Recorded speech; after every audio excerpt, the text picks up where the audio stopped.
नमस्कार, मैं doctor Sajal Gupta, consultant cardiologist, Dharamshila Narayana super speciality hospital, Delhi. आज हम आपसे डिस्कस करने वाले हैं कि हार्ट की एंजियोग्राफी, एंजियोप्लास्टी और स्टेंट क्या होते हैं, किस तरह से उनको यूज़ किया जाता है, किन कंडीशंस में किया जाता है और उससे रिलेटेड काफ़ी भ्रांतियों को आज हम दूर करेंगे। एंजियोग्राफी एक इन्वेस्टिगेशन है, चेकअप है हार्ट के ब्लॉकेजेस को देखने के लिए।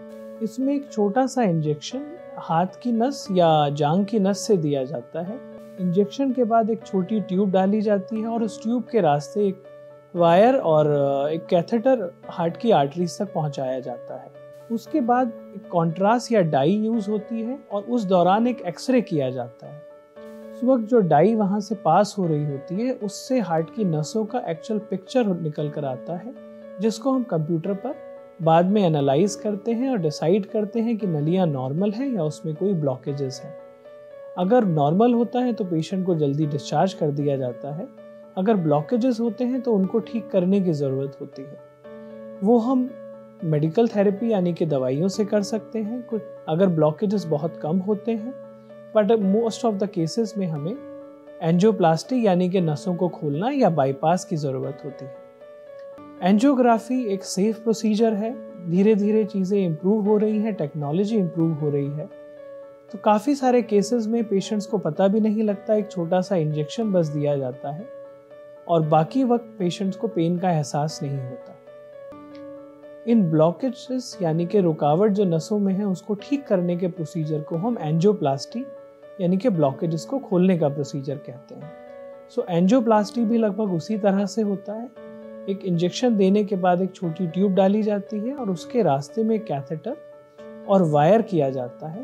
बट इस बार एक वायर ब्लॉकेजेस के रास्ते क्रॉस किया जाता है। एक बैलून से उसको खोलकर एक पैसेज क्रिएट किया जाता है और उसके बाद वहां स्टेंट डाला जाता है ताकि वो दोबारा जल्दी से ब्लॉक ना हो। स्टेंट को वहां छोड़ दिया जाता है और वायर और कैथेटर्स को रिमूव कर दिया जाता है। अमूमन ये प्रोसीजर में भी पेशेंट्स को केवल लोकल एनेस्थीसिया का पेन होता है, बट ये प्रोसीजर के दौरान कई बार ब्लड प्रेशर और धड़कन के फ्लक्चुएशंस होते हैं। इस प्रोसीजर के बाद पेशेंट को आईसीयू में या सीसीयू में कुछ वक्त मॉनिटरिंग के लिए रखा जाता है और उसके बाद अगर वो ट्यूब जो हाथ और उसमें जांघ में लगी होती है उसको निकाल दिया जाता है। लगभग 24 से 48 घंटे हॉस्पिटल में रहना होता है। इस दौरान अगर कभी ब्लड प्रेशर या धड़कन या कहीं क्लॉटिंग का इशू है तो उसको मैनेज किया जाता है और यूजुअली 2 से 3 दिन बाद पेशेंट की छुट्टी हो जाती है। एंजियोप्लास्टी यानी कि स्टेंट डालना एक लाइफ सेविंग प्रोसीजर है जो बहुत ही फाइन प्रोसीजर है और केवल एक्सपर्ट डॉक्टर्स द्वारा किया जाता है। अक्सर ये क्वेश्चन होता है कि स्टेंट क्या है और वो कितने ज़रूरी है। स्टेंट एक छोटी मैश ट्यूब होती है जो कि स्टेनलेस स्टील या कोबाल्ट क्रोमियम की बनी होती है। पहले केवल मेटल स्टेंट होते थे, आजकल स्टेंट्स ड्रग इल्यूटिंग स्टेंट्स यानी कि दवा वाले स्टेंट होते हैं जिसमें एक स्पेशल ड्रग को कोट कर दिया जाता है। तो जब स्टेंट बॉडी की वेसल में रहता है तो धीरे धीरे मेडिसिन वहां से रिलीज होती है। तो स्टेंट और मेडिसिन ये दोनों ब्लॉकेजेस को कंट्रोल करती हैं और दोबारा स्टेंट को जल्दी बंद नहीं होने देती। एक सेफ प्रोसीजर है और अधिकतर प्रोसीजर में आजकल ड्रग इल्यूटिंग स्टेंट्स यानी कि दवा वाले स्टेंट ही डाले जाते हैं।